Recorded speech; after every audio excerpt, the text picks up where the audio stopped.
Gelar nobar sepak bola tanpa hak siar, pemilik UMKM jadi tersangka. Pemilik usaha mikro kecil dan menengah, UMKM, kini terancam penjara setelah menggelar nonton bareng pertandingan sepak bola tanpa hak siar. Kejadian ini menimpa Joko, bukan nama sebenarnya, yang tersandung masalah lisensi hak siar.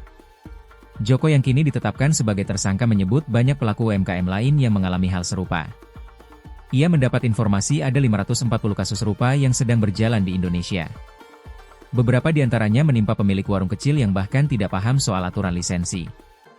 Ada ibu-ibu pemilik warung, dia diminta 50 juta rupiah padahal uang yang ada hanya 15 juta rupiah, tapi mereka tetap tidak mau terima, katanya, dikutip dari Tribun Jatim pada Rabu, 20 Agustus 2025. Joko menyebut akibat adanya somasi-somasi hak siar, banyak UMKM yang ketar-ketir.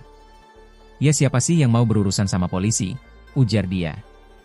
Tak sedikit pemilik warung yang memutuskan untuk menutup usaha. Jadi tersangka. Kasus yang menimpa Joko kini sudah masuk tahap serius. Sejak 31 Juli 2025, ia resmi ditetapkan sebagai tersangka dengan sangkaan pasal 25 UU nomor 28 tahun 2014 tentang hak cipta.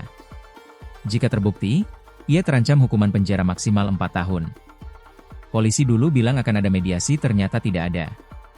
Saya langsung jadi tersangka, kata Joko. Dalam keterangannya, Joko menegaskan ia tidak menolak aturan lisensi. Ia bahkan pernah membeli lisensi resmi dan berniat memperpanjang demi bisa nobar di warungnya. Hanya saja, biaya yang sekarang berlaku dinilai tidak adil bagi UMKM. Apalagi, sebagian besar pemilik UMKM masih tidak paham mengenai aturan hak siar.